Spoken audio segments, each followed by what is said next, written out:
Welcome back, guys. It's time for What's Up and About. And we've got a very interesting one today. I would like to have you guys all test your pulse on this one. Okay. Mary, you're just obsessed with the way you look this morning. Look at you looking at the screen. You do look good. Just take it from me. I was actually looking at you. Oh, where are you now? Well, give a compliment and then we'll be over and done with it. Yeah. You look good, by the way. Thank you. You look really good. I love the tie. Oh. There's something about it. That is Damaski look, flowery Damaski. Now you're overdoing it. It's enough. And then, of course, let's get to our story.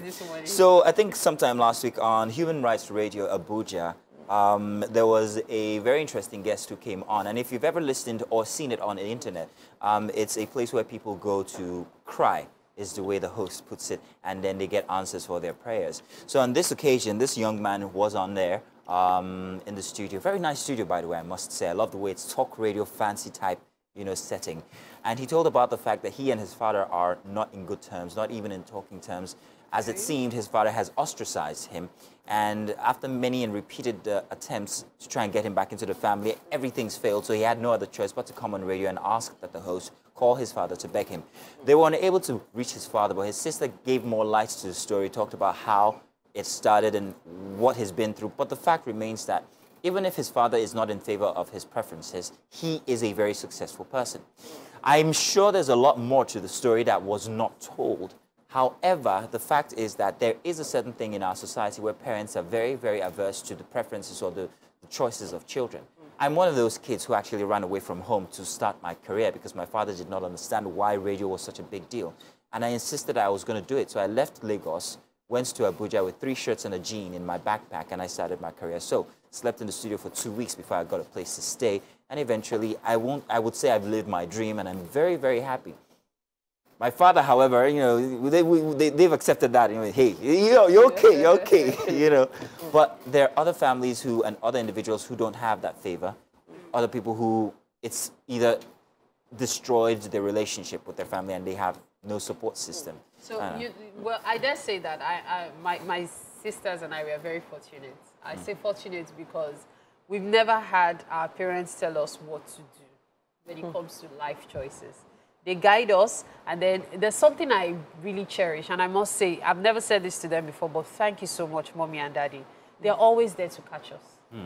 They know that you're going to make a mistake, especially when they give you their advice, and you still decide to thread the path you want to thread. But they're always there with their welcoming arms, like, this is home. And I really appreciate it, being able to fall back on and count on my parents. I wanted to study pharmacy. In fact, I did science courses after my dad, because my dad, growing up, daddy's girl, daddy was my hero. He is still my hero. And so SS1, I was doing science courses. By mid-SS2, I went to my dad and I said, Daddy, I'll not do it again. I said, Daddy, I want to keep doing this. But my course advisor in school said I should swap to arts, that I'm doing far better in arts classes. And it was like, sure. Wow. I was expecting him to go, why would you do that? Wow. It was like, that should be, there was a time here and my mom had even counseled me that, are you sure you will not do arts? And I was like, no, I can do science. I will do it, I'll do it. So when I swapped, it was so easy. And it's been like that for me and my siblings. My immediate younger sister became a medical doctor. Our youngest is studying computer science. But it's always been a thing of choice. What about that one? That one on E-Splash, what did she do again? Are you okay? She was actually the originator of mass communication. I always tell people, I have about 13 years experience. My younger sister actually has 15 years experience in media. Really? She started media 2 years before me. Started doing stuff in media. So tell her how many years you have in media. No, she's good morning, ma. Well, 2023 makes it 20 years that God blessed me in this industry. But that's not even the issue. The issue is how parents have to sort of begin to evolve and accept that there are some things they cannot change about their children.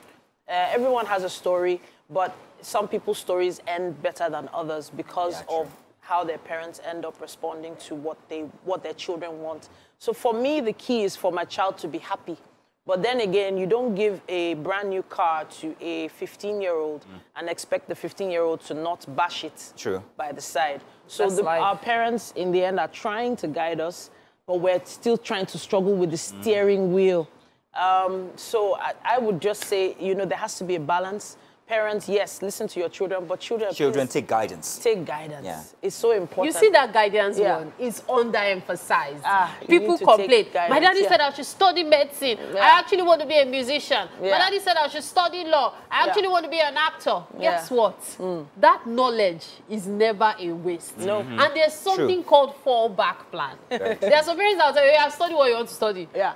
But at the end of the day, when you finish studying this, you can I'll pay for you to study what you want to study, but study this first. You know, funny that you should You'll say be that. shocked. Because I studied biology. I was rather very good at it, you know. And I've always said that after media, in fact, I made arrangements only just a couple of months ago to perhaps go back and do my master's in mycology.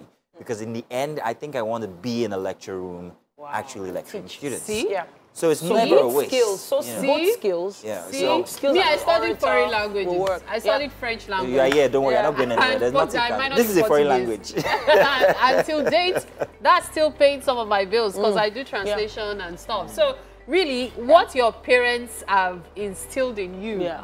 if you are able to at least learn something you can use as a fallback plan, it always helps. It does. Yeah, but these days, you have to be jack of all trades. that emotional video is trending right now. I'm sure Yeah. you're going to see it, but do take it, watch it, and you know, get everybody else to see it, so it changes the mindset of people and parents especially. So we're a much more Daddy, Catholic please forgive type. me, Mo. Daddy, please. Yes, oh. let's I beg. love on that his- show, actually. I do. really like that Please, show. oh, I That's how can't remember Tony his Radio name. should Idiom or be. something like that. Forgive Please, me. just Please. I think even if you're not with his preference or whatever it is, I think a sense of relationship. He is your son. I think you need to, in some way or the other, support him. Especially that he is not a miscreant. At the end of the day, children. All right, then Life at this always point, we have to take a quick break, but there's still so much more right here on Wake Up Nigeria.